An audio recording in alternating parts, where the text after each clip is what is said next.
നമസ്കാരം. ഞാനിപ്പോ ഉള്ളത് കോലാനി എന്ന് പറയുന്ന സ്ഥലത്ത് അമരങ്കാവ് ദേവീക്ഷേത്രത്തിനടുത്തുള്ള CA ശശിധരൻ നായർ എന്ന് പറയുന്ന ചേട്ടന്റെ വീട്ടിലാണ്. ചേട്ടൻ ഒരു എഴുത്തുകാരനാണ്, കുറെ ബുക്സ് ഒക്കെ പ്രസിദ്ധീകരിച്ചിട്ടുണ്ട്. അപ്പൊ ഞാൻ എൻ്റെ ചാനലിന് വേണ്ടി ഈ അമരങ്കാവ് ദേവീക്ഷേത്രം ഷൂട്ട് ചെയ്യാൻ വേണ്ടി വന്നു കഴിഞ്ഞപ്പോൾ ഇങ്ങനെ അതിന്റെ ഈ ചുറ്റുപാടുകളെ കുറിച്ച് അറിയാൻ വേണ്ടി ഇങ്ങനെ അന്വേഷിച്ചു കഴിഞ്ഞപ്പം ഈ ശശിധരൻ നായർ ചേട്ടനെ അതിനെ കുറിച്ച് പറഞ്ഞു തരാമെന്ന് പറഞ്ഞു. അപ്പൊ ഞാൻ ചേട്ടന്റെ വീട്ടിലെത്തിയിട്ട് ഈ അമരങ്കാവ് ദേവി ക്ഷേത്രത്തെ കുറിച്ച് കുറെ കാര്യങ്ങൾ നമുക്ക് ചോദിച്ച് മനസ്സിലാക്കാം. ചേട്ടാ, അപ്പൊ നമസ്കാരം. നമസ്കാരം. അപ്പം ചേട്ടൻ കുറെ പുസ്തകങ്ങളൊക്കെ എഴുതിയിട്ടുണ്ടെന്ന് പറഞ്ഞു. ഹിമാലയൻ യാത്രാ സ്മരണകൾ അല്ലേ? ഇത് 2023-26 മുംബൈ ജ്വാല സാഹിത്യ രത്ന പുരസ്കാര അർഹമായ കൃതിയാണ് ഈ ഹിമാലയൻ യാത്രകൾ എന്ന് പറയുന്ന സ്മരണകൾ എന്ന് പറയുന്ന ഈ പുസ്തകം. ഏതാണെങ്കിലും ചേട്ടൻ ഒരു എഴുത്തുകാരൻ കൂടിയായെന്ന് അറിഞ്ഞൊരു സന്തോഷമുണ്ട്. അപ്പം എൻ്റെ ഒരു ഇത് എന്ന് വെച്ച് കഴിഞ്ഞാൽ, ഇപ്പം ഈ അമരങ്കാവ് ദേവീക്ഷേത്രം എന്ന് പറയുമ്പോൾ നമ്മുടെ പുരാതന മാതൃക അല്ലെ, വനങ്ങളുടെയൊക്കെ മാതൃക ഇന്നും കുറെ സ്ഥലങ്ങളിലൊക്കെ നിലനിൽക്കുന്നുണ്ട്. അപ്പൊ നമുക്ക് അവിടെ ചെല്ലുമ്പം ഏകദേശം നമ്മളാ പണ്ട് കാലത്തേക്ക് അല്ലെ, പണ്ട് കാലത്ത് എന്ന് പറഞ്ഞാൽ നൂറ്റാണ്ടുകൾക്ക് മുമ്പ് നമ്മൾ അതിലേക്ക് പ്രവേശിക്കുന്ന ഒരു പ്രതീതിയുണ്ട്. പക്ഷെ നമ്മൾ അവിടെ ചെല്ലുമ്പം അതിലേക്ക് തന്നെ നമ്മൾ ചേഞ്ച് ആയി പോകുന്നുണ്ട്. ചേട്ടൻ ഇപ്പൊ എത്ര വർഷമായിട്ട് ഇവിടെ താമസിക്കുന്നുണ്ട്? ഞാൻ ജനിച്ചതും വളർന്നതും ഇവിടെ തന്നെ അല്ലേ? അപ്പം ഏകദേശം ആ ഒരു അമ്പലത്തിൽ പോകുന്ന ഈ വനത്തിൽ ഇവിടെ ഈ അമരങ്കാവ് ദേവീക്ഷേത്രത്തിൽ പോകുന്ന ഓർമ്മ ഒന്ന് പറയാമോ അതേ കുറിച്ച്? എന്റെ ഓർമ്മ വെച്ച നാൾ മുതൽ ഞാൻ കാണുന്നതാണ്. അവിടെ ദർശനം നടത്തുന്നതാണ്. അതുപോലെ തന്നെ ഞങ്ങളുടെ മുത്തച്ഛന്മാരും ഒക്കെ ആരാധിച്ചുകൊണ്ടിരിക്കുന്നത്. എന്താ മെയിൻ ആയിട്ട് അവിടെ ആരാധിക്കുന്ന? വനദുർഗ സങ്കല്പമാണ്. വനദുർഗ സങ്കല്പം, അതായത് ഈ പ്രകൃതിയെ ഒരു ദേവിയായിട്ട് സങ്കല്പിച്ച് അവിടെ ഇതുണ്ടല്ലോ.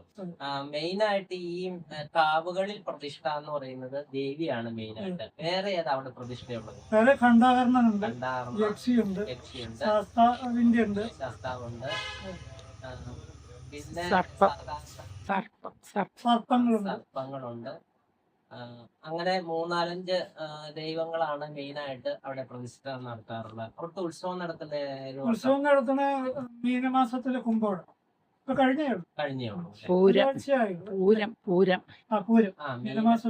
പൂരത്തിനാണ് അവിടെ നടത്തുന്നത്. ഉത്സവം എങ്ങനെയാണ്? എന്താ പ്രത്യേകത അവിടെ ഉള്ളത്? ഉത്സവമായിട്ട് കലാപരിപാടികളൊന്നും ഇല്ല. ഈ കുംഭകൂടം മാത്രമേ. കുംഭകൂടം അല്ലേ? കുംഭകൂടം എന്ന് പറയുമ്പോ എന്താ അവിടുത്തെ പൂജ, എന്താ മെയിൻ ആയിട്ട് അവിടെ നടക്കുന്ന ഈ കുംഭകൂടത്തിന്? അഭിഷേകമുണ്ട്.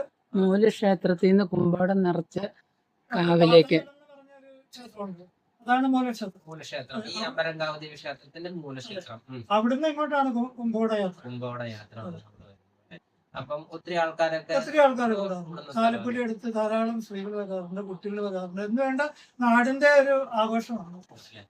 ഈ ഏരിയയില് ഇങ്ങനെ തന്നെ ഒരു നിലനിർത്താൻ സാധിച്ചതെന്ന് തന്നെ വലിയ കാര്യമാണ്. ഏകദേശം എത്ര സ്ഥലമുണ്ട്? എത്ര ഏക്കർ സ്ഥലമുണ്ട്? 3 ഏക്കറോളം വരും. 3 ഏക്കറോളം അല്ലേ?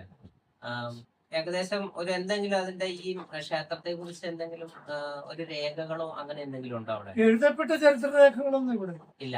ഇങ്ങനെ പറഞ്ഞുള്ള അറിവുകൾ അതല്ലേ? അതെന്താ പറഞ്ഞിട്ടുള്ള അറിവുകൾ എന്താ ഉള്ളത്? ആഴുവാഞ്ചേരി തമ്പ്രാക്കളുടെ ഊരാൺമയിലുള്ള ക്ഷേത്രമാണ് അല്ലേ? ഇപ്പോഴും അവരുടെ അപ്പൊ ഇപ്പൊ അവർക്ക് അവരുടെ ഈ ആളുകള് സ്വന്തക്കാരങ്ങനെ താമസിക്കുന്നുണ്ടോ ഈ ഏരിയയിൽ? എന്തെങ്കിലും വിശേഷം ഉണ്ടെങ്കിൽ അവരെ വിളിച്ചാൽ വരും. അവരെവിടെയാ താമസിക്കുന്നത്? അവര് ആദവനാണ്. അതെ, പൊന്നാനി. മലപ്പുറം ജില്ല. അപ്പൊ ഇവര് അവിടെ നിന്ന് അങ്ങോട്ട് മാറിപ്പോയതാണോ? അത് എങ്ങനെയാ അതിന്റെ അതറിഞ്ഞൂടാ അല്ലെ? അതായത് രേഖകളൊന്നും ഇവിടെ എഴുതപ്പെട്ട രേഖകളൊന്നും ഇല്ല. അപ്പം ഈ വനം, അതായത് ഈ കാവെന്ന നിലയിൽ ഇപ്പോഴും സംരക്ഷിക്കപ്പെടുന്നു. അതിന്റെ രേഖകളൊന്നും ഇല്ല. മെയിൻ ആയിട്ടുള്ള പൂജകൾ എന്തൊക്കെയാണ് ഇത്? പൂജകള് രാവിലെ പൂജയുണ്ട്, വൈകുന്നേരം പൂജയില്ല. എല്ലാ ദിവസവും തന്നെ പൂജ. എല്ലാ ദിവസവും പൂജയുണ്ട്, കാലത്ത് മാത്രമാണ് ആ കാലത്ത് മണ്ഡലക്കാലത്ത് വൈകുന്നേരം മണ്ഡലക്കാലം മണ്ഡലകാലത്ത് വൈകുന്നേരം ദീപാരാധന. മണ്ഡലക്കാലത്ത്. ചേച്ചി എല്ലാ പ്രാവശ്യവും എല്ലാ ദിവസവും തന്നെ പോവും അമ്പലത്തില് രാവിലെ? മിക്കവാറും പോകും. മിക്കവാറും ചൊവ്വ വെള്ളി ദിവസങ്ങളൊക്കെ അപ്പൊ പോകാറുണ്ട്. അവിടെ പോയിട്ട് എന്താ ഒരു അനുഗ്രഹം ആയിട്ട് തോന്നിയിട്ടുള്ളത്? അമരങ്കാവിലമ്മ എന്ന് പറഞ്ഞാൽ എല്ലാവരെയും ഭയങ്കരമായിട്ട് എല്ലാവർക്കും വിശ്വാസമാണ് അവിടെ. അപ്പം അമരങ്കാവിലമ്മയുടെ അനുഗ്രഹം കിട്ടാനായിട്ട് അവിടെ പല വിധത്തിലുള്ള വഴിപാടുകൾ അങ്ങനെയൊക്കെ ഉണ്ട്. അത് എന്തോ ഒരു പായസത്തിന്റെ വലിയ വലിയ പായസം. അത് 2031, 33 വരെ എങ്ങാണ്ട് അതിന്റെ ബുക്കിംഗ് കഴിഞ്ഞു അവിടെ തിരുമേനി. 33 വരെ.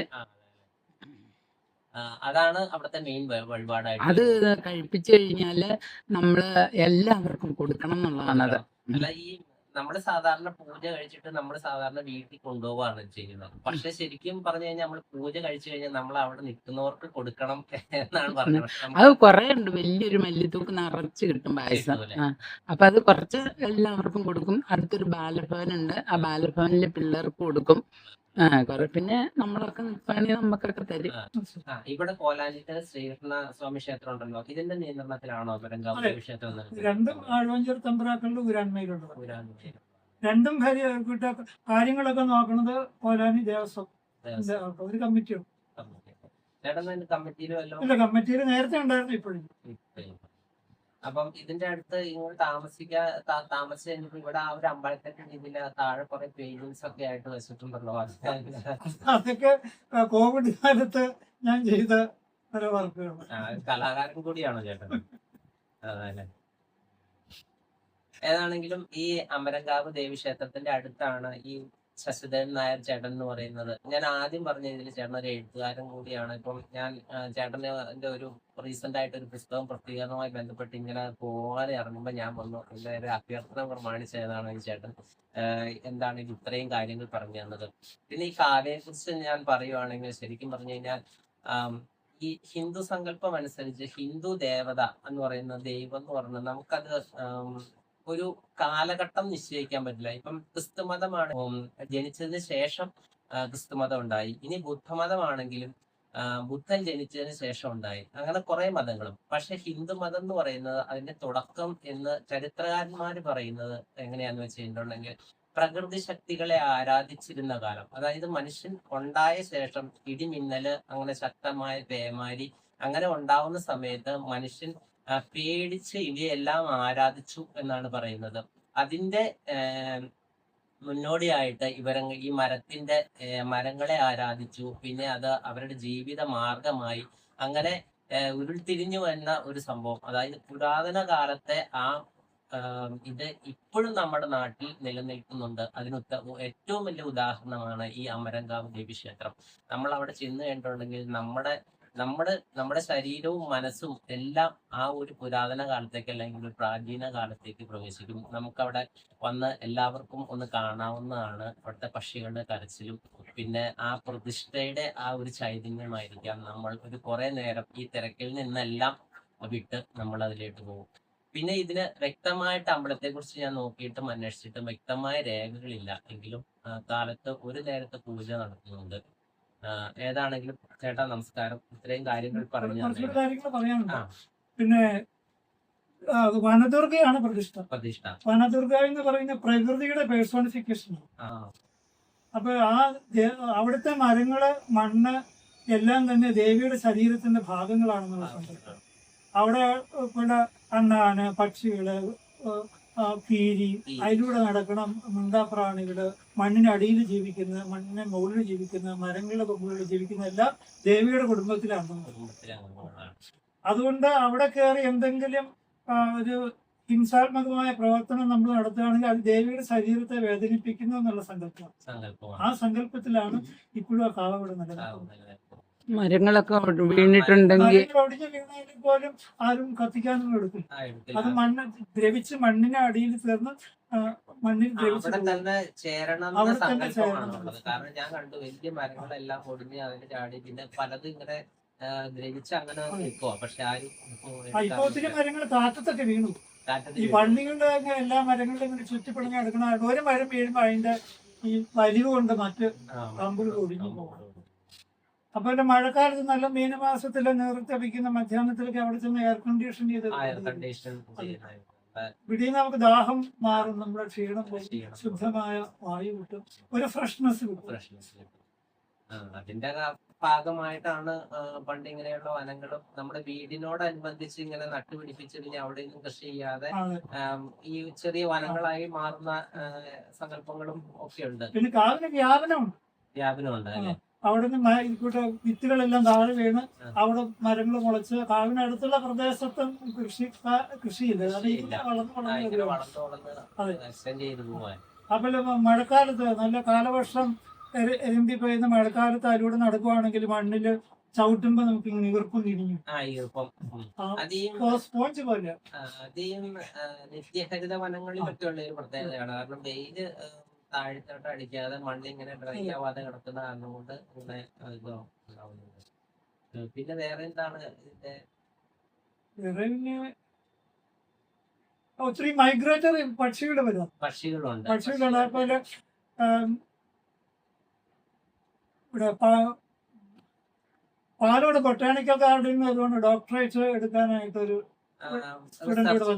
ഒരു വറ്റൻകാരൻ അദ്ദേഹം ഒത്തിരി വിവരങ്ങൾ ശേഖരിച്ചുകൊണ്ട് അപ്പൊ അദ്ദേഹമാണ് പറഞ്ഞത് ധാരാളം പക്ഷികളുണ്ട്, ഔഷധ സസ്യങ്ങളുണ്ട്, ധാരാളം ബട്ടർഫ്ലൈസ് ഉണ്ട്.